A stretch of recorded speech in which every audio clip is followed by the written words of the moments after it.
Aliens reality में जिनकी existence के बारे में कई सवाल हमारे सामने खड़े हैं, वहीं दूसरी ओर साइंस फिक्शन जिसके सहारे हमारे दिमाग में एलियंस की एक इमेज बन चुकी है। सिर्फ इमेज ही नहीं बल्कि हमारे साइंस फिक्शन के हिसाब से इंसान और एलियंस के रिलेशंस कुछ अच्छे नहीं है। जैसे 1980s की ब्लॉकबस्टर द एक्स्ट्रा टेरेस्ट्रियल और सालों चले स्टार ट्रेक शो के एपिसोड से लेकर एलियंस के एग्जिस्टेंस पर लिखी गई बुक्स तक साइंस फिक्शन राइटर्स लंबे वक्त से इस सवाल से जूझ रहे हैं कि अगर वास्तव में एलियंस हमें मिल जाते हैं तो उनके साथ हमारा बर्ताव कैसा होगा।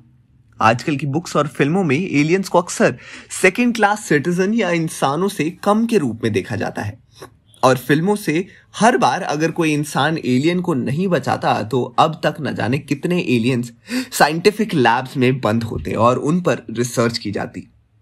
बॉलीवुड की क्रिश मूवी सीरीज की पहली फिल्म कोई मिल गया में भी ऋतिक रोशन ने जादू को बचाया था और वापस उसे उसकी स्पेसशिप में भेजा था। 2009 की हॉलीवुड फिल्म डिस्ट्रिक्ट 9 में लाखों एलियंस साउथ अफ्रीका की गंदी बस्तियों में रखे गए हैं, जो कि रियल लाइफ में इंसानों की कट्टरता और क्रूरता को दिखाता है। हालांकि एलियंस के जीवन के एविडेंस अभी तक नहीं मिले हैं, फिर भी उनकी तलाश में रिसर्चर लगे रहते हैं। किसी भी मामले में अगर आने वाले फ्यूचर में हमें कुछ भी मिलता है तो उसमें ऐसे साइंस शामिल होने की ज्यादा पॉसिबिलिटी है जो फिल्मों और टीवी शो में दिखाए गए एलियंस की तुलना में कभी मंगल ग्रह पर मौजूद हो सकते हैं।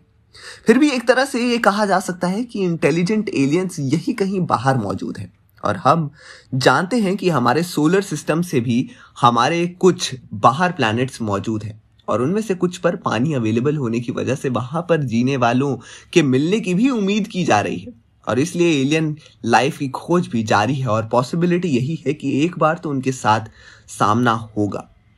और अब यहां बात आती है कि अगर एलियंस को साथ हमारा सच में एनकाउंटर होगा तो हमारा एक दूसरे के साथ कैसा बर्ताव होगा। और इतना अंदाजा तो हम लगा ही सकते हैं कि इंटेलिजेंट एलियन स्पीशीज हम इंसानों से तो अलग हो सकती है। आजकल तो ऐसा लगता है जैसे राइटर्स को तो कोई उम्मीद ही नहीं है कि इंसान कभी एलियंस के साथ कुछ अच्छा व्यवहार कर सकते हैं। शायद ऐसा इसलिए है क्योंकि इस प्लैनेट में रहने वाले ह्यूमन या किसी और के राइट्स को समझने का हमारा ट्रैक रिकॉर्ड पूरे इतिहास में काफी खराब रहा है। हालांकि इंटरनेशनल लीगल कॉन्वर्सेशन से उनका प्रोटेक्शन दी जा रही है। हम एलियंस के साथ कैसे व्यवहार कर सकते हैं इसके लिए एक क्लू हमारे प्लैनेट पर जो ह्यूमन नहीं है ऐसा को कवर करने वाले राइट्स में बताया गया है। हालांकि कई देश अब गोरिल्ला से लेकर कौवे तक के जानवरों की सेंटिमेंट्स के साथ पहचान कर ली है। यह हाल ही में कि एनिमल राइट्स ग्रुप में इन्हें के बेसिस पर जानवरों को राइट देने को लिए कुछ लीगल प्रोसीजर किया है, जिसमें जानवरों के कंफर्ट या संकट जैसे सेंटिमेंट्स को एक्सपीरियंस करने की उनकी कैपेबिलिटी को डिफाइन किया है।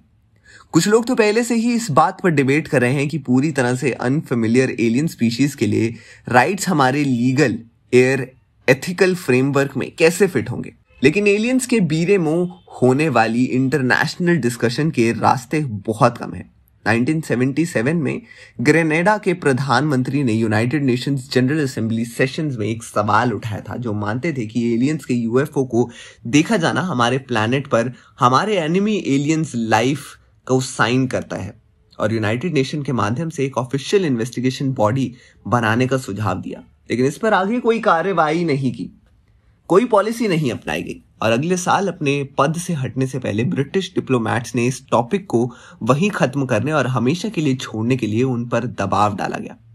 ऐसे ही हो सकता है कि इस बार क्रिश 4 में हमें एलियंस और इंसानों के बीच के रिलेशंस अच्छे और सच्चे देखने को मिले, ना कि इंसानों के एलियंस को पकड़कर उन्हें रिसर्च करने के लिए उन्हें कैद करके रख लें।